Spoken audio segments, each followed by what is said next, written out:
कृष्णा। जय श्री गुरुदेव, जय श्री श्री गौरहरि, श्री श्री राधा माधव की जय। आगामी 10ই জুলাই 2025 বৃহস্পতিবার গুরু পূর্ণিমা মহোৎসব। এই গুরু পূর্ণিমা মহোৎসব কি? গুরু পূর্ণিমা মহোৎসব কেন পালন করতে হয়, কিভাবে পালন করতে হয়?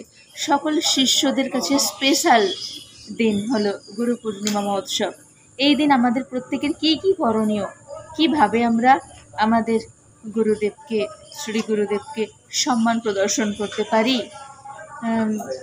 আমরা ছোটবেলা থেকে যাদের কাছ থেকেই শিক্ষা লাভ করেছি তারাই আমাদের গুরু।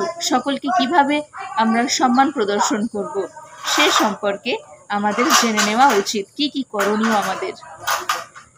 এর আগে আমি অনেক আলোচনা করেছিলাম এই বিষয়ে, আসুন সেটাই একবার দেখে নিই। এখন আমি আলোচনা করব শ্রী গুরু পূর্ণিমা মহোৎসব সম্পর্কে। গুরু পূর্ণিমা মহোৎসব কি?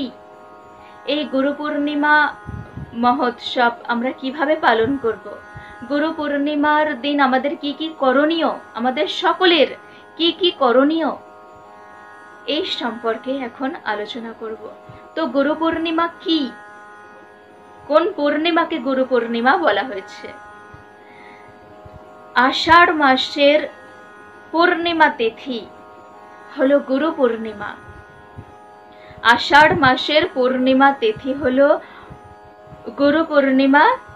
এই পূর্ণিমা তিথি অতি পবিত্র তিথি।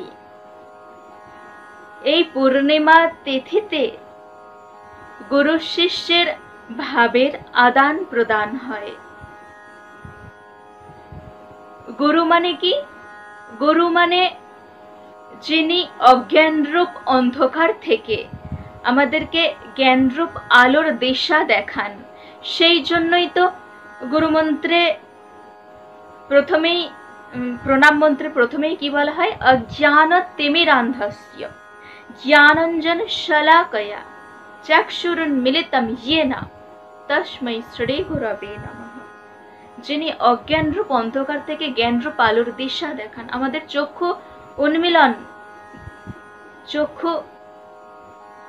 উন্মিলিত যিনি করেন, সেই শ্রী গুরুদেবের চরণ বন্দনা করি, সেই শ্রী গুরুদেবকে প্রণাম জানাই। তো এই পূর্ণিমাকে গুরু পূর্ণিমা কেন বলা হয়েছে? কিভাবে গুরু পূর্ণিমার নাম হলো? এই পূর্ণিমা তিথিতে ভগবান শ্রীকৃষ্ণের শক্তাবেশ অবতার শ্রী ব্যাসদেব মুনির আবির্ভাব তিথি। আর ব্যাসদেব মুনি তিনি আদি গুরু, তিনি হলেন আদি গুরু। ব্যাসদেব মুনির কৃপা না হলে আমরা কেউ শাস্ত্রগ্রন্থ অধ্যয়ন করার সুযোগ পেতাম না, ভগবানকে জানতে পারতাম না। ভগবান শ্রীকৃষ্ণের লীলা কাহিনী, মধুর লীলা কাহিনী আমরা কেউ বুঝতে পারতাম না, জানতে পারতাম না। তিনি সকলকে জানিয়েছেন, সেই জন্যই তিনি আদি গুরু। আর সমস্ত গুরুদেব ওনারা সবাই শ্রী ব্যাসদেব মুনির প্রতিনিধি। শ্রী ব্যাসদেব মুনি তিনি ভগবানের শক্তাবেশ অবতার। ওনার পিতা হলেন পরাশর মুনি এবং মাতা হলেন দেবী সত্যবতী।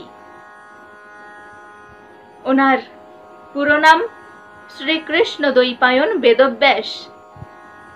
দ্বীপে তিনি আবির্ভূত হয়েছেন, সেই জন্য দ্বৈপায়ন। আর বেদব্যাস কেন নাম হয়েছে? কারণ তিনি বেদকে বিভাজন করেছেন। প্রথমে বেদ একটি ছিল, আর যা আমাদের বুঝতে অসুবিধা হতো, ঠিক মতো আমরা বুঝতে পারতামই না, আমাদের ক্ষমতাই ছিল না। তো আমাদের সুবিধার জন্য তিনি কি করলেন? বেদকে বিভাজন করে দিলেন। ঋক, সাম, যজু, অথর্ব বেদকে বিভাজন করে দিলেন, যাতে আমাদের সকলের সুবিধা হয়, যাতে আমরা বুঝতে পারি। তিনি মহাভারত রচনা করেছেন, তিনি অষ্টাদশ পুরাণ রচনা করেছেন, আরো অনেক কিছু তিনি রচনা করেছেন। তো তিনি এত কিছু রচনা করার পরেও তিনি কিছুতেই শান্তি পাচ্ছেন না। তখন ব্যাসদেব মুনি উনি ওনার গুরুদেবকে মানে নারদ মুনিকে তিনি জিজ্ঞাসা করছেন যে, হে গুরুদেব, কৃপা করে আপনি বলুন যে এত কিছু রচনা করার পরেও আমার মনে শান্তি কেন পাচ্ছি না। তখন নারদ মুনি বললেন যে এত কিছু রচনা করেছো ঠিকই, তুমি এবার ভগবান শ্রীকৃষ্ণের লীলা কাহিনী বর্ণনা করো। ভগবান শ্রীকৃষ্ণের লীলা কাহিনী এবং ভগবান শ্রীকৃষ্ণের ভক্তদের লীলা কাহিনী বর্ণনা করো, তাহলে তুমি অবশ্যই শান্তি পাবে। তো ভগবান শ্রীকৃষ্ণ তিনি 4টি শ্লোক শ্রী ব্রহ্মাকে প্রদান করেন। শ্রী ব্রহ্মা নারদ মুনিকে প্রদান করেছিলেন। তো নারদ মুনি সেই 4টি শ্লোক শ্রী ব্যাসদেব মুনিকে প্রদান করেন, আর শ্রী ব্যাসদেব মুনি সেই 4টি শ্লোক থেকে 18,000 শ্লোক 18,000 শ্লোকে শ্রীমদ্ ভাগবত মহাপুরাণ রচনা করেন, যা অমল পুরাণ। এই ভাগবতম মহাপুরাণে ভগবানের লীলা কাহিনী, ভগবান শ্রীকৃষ্ণের লীলা কাহিনী এবং ভগবান শ্রীকৃষ্ণের ভক্তদের লীলা কাহিনী বর্ণিত হয়েছে, যা শ্রবণ করলে কি হয়, নষ্ট প্রায়শ্ব ভদ্রেষু নিত্যং ভগবত্য সেবয়া ভগবত্যোত্তম শ্লোকে ভক্তির ভবতি নৈষ্ঠিকী। নিয়মিতভাবে শ্রীমদ্ ভাগবত কথা শ্রবণ করলে হৃদয়ের সমস্ত কলুষ দূরীভূত হয়ে যায়, আর তখনই উত্তম শ্লোকের দ্বারা বন্দিত পরমেশ্বর ভগবান শ্রীকৃষ্ণের প্রতি প্রেমময়ী ভক্তি সুদৃঢ় রূপে প্রতিষ্ঠিত হয়। ভগবত প্রেম আমরা লাভ করতে পারবো যদি শ্রীমদ্ ভাগবতম আমরা পাঠ করি, শ্রবণ করতে থাকি যদি। তো সমস্ত গুরুদেব ওনারা শ্রী ব্যাসদেব মুনির প্রতিনিধি।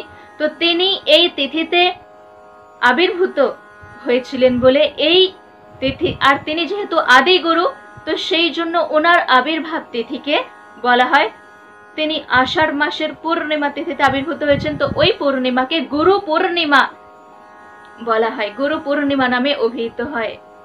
সেই দিন শ্রী ব্যাসদেব মুনির পূজা অর্চনা করতে হয়, আর যে যার গুরুদেবকে পূজা অর্চনা করতে হয়, যে যার গুরুদেবকে শ্রদ্ধা জ্ঞাপন করতে হয়, শ্রী গুরুদেবের পাদপদ্ম পূজা অর্চনা করতে হয়, অভিষেক করতে হয়, শ্রী গুরুদেবের মহিমা কীর্তন করতে হয়। তো গুরু সম্পর্কে চাণক্য বলেছেন, একম অপ্যক্ষরং ইয়ং তু গুরু শিষ্যং প্রবোধয়েৎ পৃথিব্যাং নাস্তি তদ দ্রব্যং ইয়ৎ দত্ত্বা সু অনির্ণীভবেৎ। অর্থাৎ একটি মাত্র অক্ষরও যার কাছ থেকে শেখা যায় তিনি গুরু হয়ে যান। আর এমন কোনো ধনসম্পত্তি নেই, পৃথিবীর এমন কোনো ধনসম্পত্তি নেই যা দিয়ে গুরুদেবের সেই ঋণ থেকে মুক্ত হওয়া যায়। কোনো কিছুর দ্বারাই শ্রী গুরুদেবের ঋণ থেকে মুক্ত হওয়া যায় না। তাই এই গুরু পূর্ণিমার দিন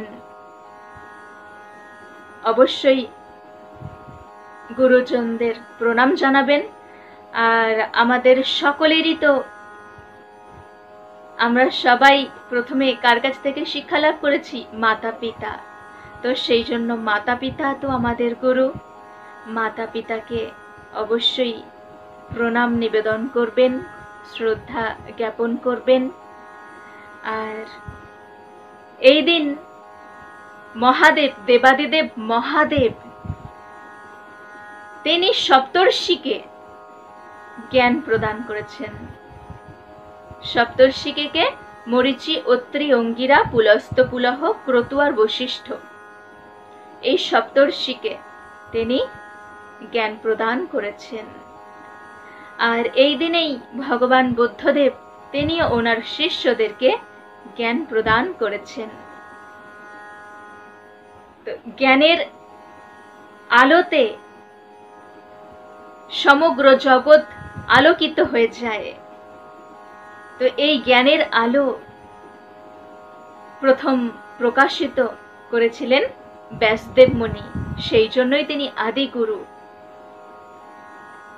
তো আমি আমার শ্রী গুরুদেব ওং বিষ্ণুপাদ পরমহংস অষ্টোত্তর শত শ্রী শ্রীমৎ ভক্তি সুন্দর ভাগবত মহারাজের রাতুল চরণ যুগলে অগণিত ভক্তিপূর্ণ প্রণাম জানাই, এবং আমি আমার মাতা পিতার শ্রীচরণেও অগণিত ভক্তিপূর্ণ প্রণাম জানাই। এবং ছোট থেকে আমি যাদের কাছ থেকে শিক্ষা লাভ করেছি, যাদের কাছে পড়াশোনা করেছি, তাদেরকেও প্রণাম জানাই। আর যিনি আমাকে দিব্য জ্ঞান প্রদান করেছেন শ্রী শ্রীমৎ ভক্তি সুন্দর ভাগবত মহারাজ,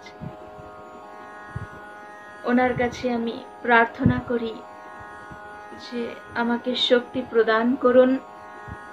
আমি যে আপনাদের সামনে দুটো একটি কথা বলে শোনাবার সুযোগ পাই, তা আমার শ্রী গুরুদেবেরই কৃপা।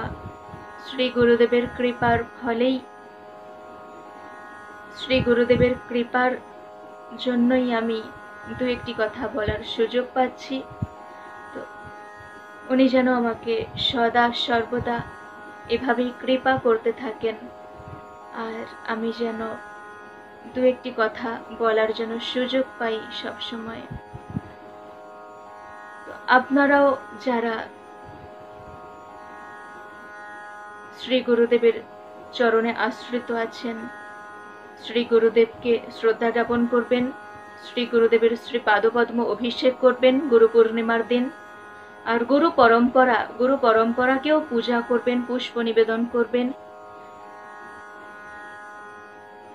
আর যারা এখনো সদ্গুরুদেবের চরণে আশ্রিত হননি, অথচ মনে মনে ভেবেছেন যে হ্যাঁ, আমি সদ্গুরুদেবের চরণে আশ্রিত হতে চাই, তো সেই গুরুদেবকেই মনে মনে আপনারা প্রণাম নিবেদন করবেন, পুষ্পাঞ্জলি অর্পণ করবেন, চিত্রপটেই পুষ্পাঞ্জলি অর্পণ করবেন, অভিষেক করবেন।